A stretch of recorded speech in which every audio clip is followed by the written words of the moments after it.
में Lebanon front से युद्ध का खतरा लगातार बढ़ रहा है। जंग के मैदान से एक अच्छी खबर आई। 14 दिन बाद हमास ने 2 अमेरिकी बंधकों को रिहा कर दिया। हालांकि 2 को पहले भी किया था, लेकिन अब 2 को और किया है। इसमें एक महिला और उनकी बेटी हैं, दोनों अमेरिकन हैं। हमास ने 59 साल की जूडिथ और 17 साल की नताली को गाजा में रेड क्रॉस को सौंप दिया। हमास ने जिन दोनों मां बेटी को मुक्त किया है, उनके पास इजराइल की भी नागरिकता है। मिस्र के रास्ते दोनों मां बेटी सुरक्षित इजराइल पहुंच गए। इसके बाद अमेरिकी राष्ट्रपति जो बाइडेन ने दोनों से फोन पर बातचीत की। खबरें हैं कि कतर की मध्यस्थता के बाद रिहाई संभव हो सकी। अमेरिकी विदेश मंत्री एंटनी ब्लिंकन ने बंधकों की रिहाई सुनिश्चित करने में कतर सरकार के प्रयासों के लिए धन्यवाद किया। बंधकों की रिहाई पर हमास का बड़ा बयान आया है। हालात ठीक होने पर ही करेंगे विचार, हमास ने कहा है। मानवीय सहायता बांटने में भी शामिल नहीं होंगे, हमास ने यह भी कहा है।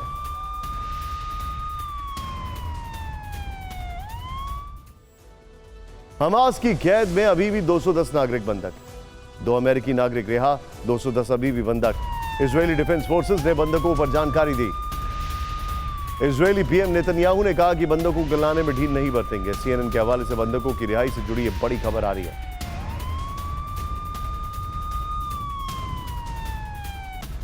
18 अक्टूबर को बाइडेन के इजरायल दौरे के बाद से ही बंधकों की रिहाई के प्रयास तेज हो गए।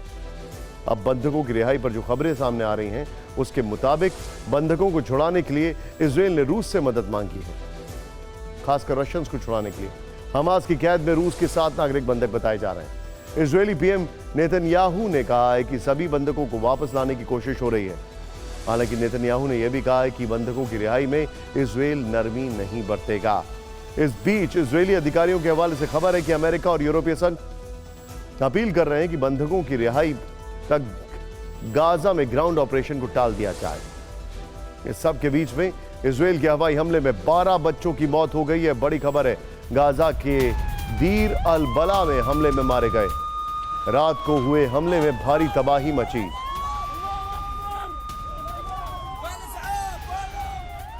इस सब के बीच में अमेरिकी राष्ट्रपति बाइडेन का एक वीडियो वायरल हो रहा है।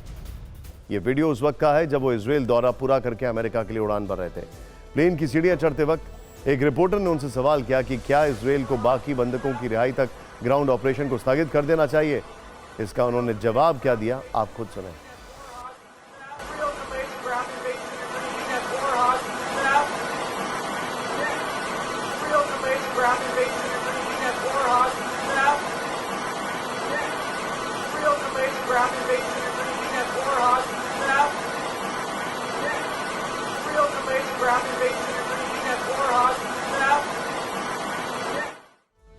हालांकि जैसे ये वीडियो वायरल हुआ, व्हाइट हाउस की तरफ से सफाई सामने आ गई।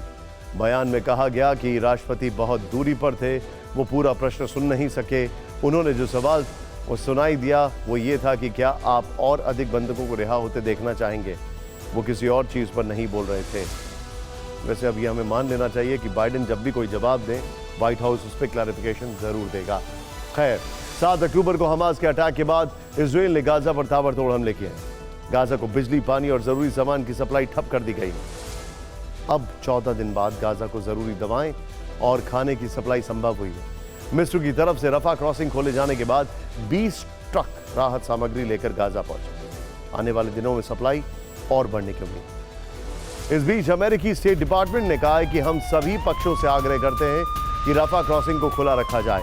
हमास के आतंक के लिए फिलिस्तीनी लोग जिम्मेदार नहीं हैं और उन्हें दिक्कत नहीं होनी चाहिए।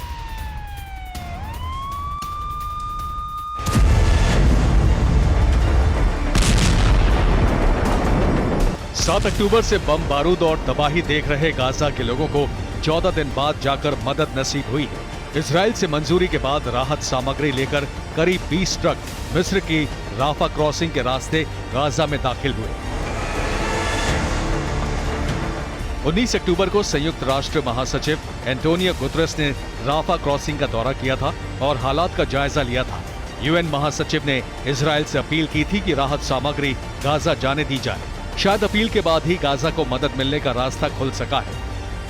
आर्मी जहां अपनी एक तरफ ग्राउंड ऑपरेशन के लिए रेडी है, वहीं दूसरी तरफ राफा क्रॉसिंग के जरिए इस वक्त कोशिश की जा रही है कि जितनी संभव हो सके उतने ही ज़्यादा उतने ही ज़्यादा लोगों की मदद यहाँ पर दी जा सके।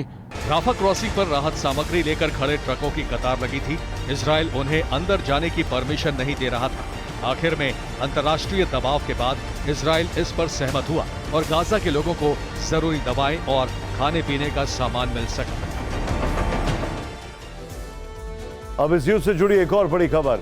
कल इसी वक्त हमने आपको बताया था कि गाजा में बंधकों की रिहाई में आईडीएफ की मदद के लिए अमेरिकी डेल्टा फोर्स भी शामिल होगी। हमने आपको यह तस्वीर भी दिखाई थी और बताया था कि डेल्टा फोर्स इस वक्त इजराइल में मौजूद है। तेल अवीव दौरे पर बाइडेन ने डेल्टा फोर्स के कमांडो से मुलाकात की। आइए अब आपको बताते हैं कि अमेरिकी डेल्टा कमांडो कौन होते हैं, इसके लिए चयन कैसे होता है, ट्रेनिंग कैसे होती है, ये किस तरह के ऑपरेशन को अंजाम देते हैं और अब तक इसके कौन कौन से बड़े ऑपरेशन आए।